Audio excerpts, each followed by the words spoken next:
دیکھنا چاہو تو نبی کو دیکھ لو. پھر آپ لوگ خاموش ہوئے. ایک مرتبہ اور جھوم کر کہے سبحان اللہ. تو ایک دم آخری وقت چل رہا ہے, کتابی سماعت کرنا ہے یوشیل آپ لوگوں کو, ہے کہ نہیں؟ ایک مرتبہ اور جھوم کر کہہ دے یا رسول اللہ, یا رسول اللہ. رب کا جلوہ دیکھنا چاہو تو نبی کو دیکھ لو. نہ ملے تم کو نبی مولا علی کو دیکھ لو. اور رب کا جلوہ چہرے سرکار روئے مرتضیٰ, ہمیں دیکھنا ہے سب کو تو ہندل ولی کو دیکھ لو. اور دیکھنے کی ہے اگر خواہش نبی کے شہر کی, تو جس نے دیکھا ہو مدینہ تو اسی. دیکھنے کی ہے اگر خواہش نبی کے شہر کی.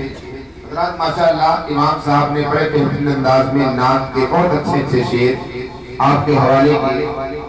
اپنی محبتوں کی نظم ہر شخص, محبتوں کی نظم ہر شخص اپنی ماں کی محبتوں کو یاد رکھے. آمین بھائی مسکرا رہے ہیں ماشاءاللہ.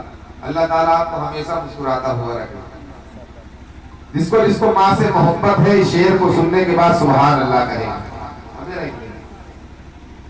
ماں ایک ایسا نام ہے کہ جس کا متبادل پوری دنیا میں دوسرا ہے ہی نہیں.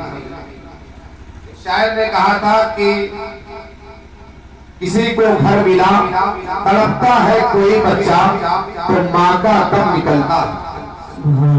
تڑپتا ہے کوئی بچہ تو ماں کا دم نکلتا ہے, مگر جب ماں تڑپتی ہے تو پھر زمزم نکلتا ہے. تو ماں کا دم نکلتا ہے, مگر جب ماں تڑپتی ہے تو پھر زمزم نکلتا ہے. اور ہندوستان کے بڑے شاعر منور رانا, اس نے کہا تھا کہ کسی کو گھر ملا حصے میں یا کسی کو دھوکہ آئی, میں گھر میں سب سے چھوٹا تھا میرے حصے میں ماں. کسی کو گھر ملا حصے میں یا کسی کو دھوکہ آئی, میں گھر میں سب سے چھوٹا تھا میرے حصے میں ماں آئی. ایک اور شاعر کہتا ہے کہ بلندی دیر تک اس شخص کے حصے میں رہتی ہے, بہت اونچی عمارت ہر گھڑی خطرے میں رہتی ہے, اور یہ ایسا قرض ہے جس کو میں ادا کر نہیں سکتا, میں جب تک گھر نہ پہنچوں ماں میری سجدے. سبحان اللہ. ایسا قرض ہے جس کو میں ادا کر نہیں سکتا. اللہ تبارک و تعالی ہم سب کو اپنے والدین کی خدمت کرنے کی توفیق عطا فرمائے. اگر والدین نہیں ہے تو ان کی مدار پر حاضری دینے کا سلیقہ ہمیں عطا فرما دے. اس لیے کہ نعمت کے عوض وہ کوئی اجرت نہیں مانگی, دنیا سے کبھی ہم نے ضرورت نہیں مانگی. یہ ماں کا جگر ہے کہ لہو اپنا پلا کر بیٹے سے کبھی دودھ کی قیمت نہیں. جگر ہے کہ لہو اپنا پلا کر بیٹے سے کبھی دودھ کی قیمت نہیں مانگی. میرے آقا صلی اللہ علیہ وسلم نے ہمیں اور آپ کو جس اخلاق حسنہ کی تعلیم دی ہے اس اخلاق کا نام ماں ہے. جو اصول محبت قائم کیا ہے اس اصول کا نام ماں ہے. میرے دائی حلیمہ نے بڑی محبتوں کے ساتھ میرے آقا کی پرورش اپنے آنگن رحمت میں کی. کہتے سبحان اللہ. اور میرے آقا نے مسجد نبوی میں چادر بچھا کر کے جس ذات کو عظمت بخشی ہے اس ذات کا نام ماں ہے. سبحان اللہ. عشق رسول پاک کے صدقے میں آ گئی ساری بہار, آج کے جلسے میں آ گئی.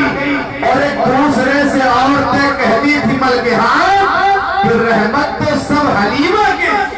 ایک دوسرے سے عورتیں کہتی تھی ملکہ ہاں رحمت تو سب حلیمہ کے حصے میں آ گئی. بات ماں کے حوالے سے ہو گئی. ہمارے پردھان جی نے کہا کہ صوفی سید نواب شاہ کا بھی ذکر کر دیا جائے. ارے ہم نے کہا ہم تو بزرگوں کا ذکر کرنے کے لیے ہی پیدا ہوئے ہیں. سبحان اللہ. یہاں جتنے بیٹھے ہیں سب عاشق نبی عاشق ولی ہے. کوئی دولت پہ ناز کرتا ہے, کوئی موٹر گاڑی پہ ناز کرتا ہے, کوئی بنگلے پہ ناز کرتا ہے. ایک عاشق ناز کرنے والے آقا پر ناز کرتا ہوں. کبھی بغداد کے حسن پر ناز کرتا ہوا آتا ہے, ویسے پاک پر ناز کرتا ہوا نظر آتا ہے, اور کبھی نواب شاہ کے اوپر ناز کرتا ہے. ماشاءاللہ جتنے بھی لوگ بیٹھے ہوئے ہیں ایک شعر پڑھتا ہوں اور بہت اچھا شعر.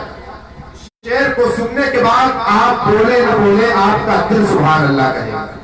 شعر کو سننے کے بعد عاشق اگر گونگا بھی ہے وہ بھی سبحان اللہ کہے گا. جتنے بھی نوابی سلسلے کے لوگ بیٹھے تو زمانہ گزر گیا محسوس ہو رہا ہے یہی آسمان. پردہ کیے ہوئے تو زمانہ گزر گیا محسوس ہو رہا ہے یہی آسمان. ماشاءاللہ اگر اجازت ہو تو یہ شعر دوبارہ سنا. کوئی تکلیف تو نہیں ہوگی؟ تکلیف تو نہیں ہوگی؟ نہیں تکلیف کیا یہ بتائیے دوبارہ سنا. دیکھیں لیکن جب دوبارہ میں شعر سناتا ہوں تو مجھے ایک بات یاد آ جاتی ہے کہ ایک مشاعرے میں ایک شاعر صاحب شعر پڑھ رہے تھے. ایک شخص کھڑا ہوا کہا دوبارہ اس شعر کو سنائیے. بہت خوش ہو گئے کہ دوبارہ فرمائش ہوئی ہے دوبارہ سنا دیا. ایک شخص اور کھڑا ہوا کہا دوبارہ پھر سنائے اور خوش ہوا دوبارہ سنا دیا. چوتھی مرتبہ ایک بوڑھا شخص 90 سال کا جب برداشت نہ ہوا تو لاٹھی ٹیک کر کے کھڑا ہوا کہا اس شعر کو پھر سے پڑھیے. اب اس نے سوچا دال میں کچھ کہا کہا بھائی صاحب آپ اس شعر سے بار بار کیوں پڑھوا رہے ہیں؟ تو نیچے سے اس بوڑھے نے کہا کہ جب تک کہ تمہارا تلفظ درست نہیں ہو جائے گا تب تک پڑھواتے رہیں گے. کہیں کہیں ایسا ہو جاتا ہے ایسے پڑھے لکھے لوگ کہیں کہیں ملتے ہیں. دیکھیں کہ نواب علی تو آج بھی موجود ہے یہاں. وابستگان سلسلہ فرقے اداس ہے. پردہ کیے ہوئے تو زمانہ گزر گیا محسوس ہو رہا ہے یہی آس پاس. پردہ کیے ہوئے تو زمانہ گزر گیا محسوس ہو رہا ہے یہی آس پاس ہے. وقت کم ہے آئندہ موقع ملا تو اس سلسلے میں بھی شعر سنائے جائیں گے. میرا کسی تاخیر و تمید ہمارے کانپور سے آئے ہوئے مہمان جناب مولانا میراث صاحب قبلہ ان سے گزارش کروں گا وہ مائک پر تشریف لائے. آئیے ان کا استقبال کر لیں. نعرہ تکبیر. پروردگار عالم جنہوں نے ہاتھوں کو اٹھا کر لگایا ہے انہیں مدینہ شریف کا ٹکٹ عطا فرمائے. اور جنہوں نے ہاتھوں کو نہیں اٹھایا ایسے ہی نعرہ لگایا ہے انہیں اجمیر شریف کا ٹکٹ عطا فرمائے. اور جنہوں نے کچھ نہیں کیا ایسے ہی بیٹھے ہوئے ہیں ان کے لیے صلاۃ و سلام کے بعد دعا کی جائے گی. اس لیے کہ وہ ہر ایک مشق کو دل سے مٹا بھی سکتے ہیں. سبحان اللہ. پردھان جی بہت دیر سے دیکھ رہا ہوں کچھ لوگ سبحان اللہ بول رہے ہیں کچھ لوگ نعرہ لگا رہے ہیں اور کچھ لوگ ٹینشن میں ہیں کہ یہ مولانا لوگ یہ پیسہ ملا ہے کس راستے سے لے کر کے جائیں گے. سمجھ رہے ہیں. بہرحال ہم ہوشیار آدمی ہیں ہوشیاری سے جائیں گے. وہ شعر پڑھتا ہوں کہ وہ ہر ایک نقش کو دل سے مٹا بھی سکتے ہیں. طیبہ کا نقشہ دل میں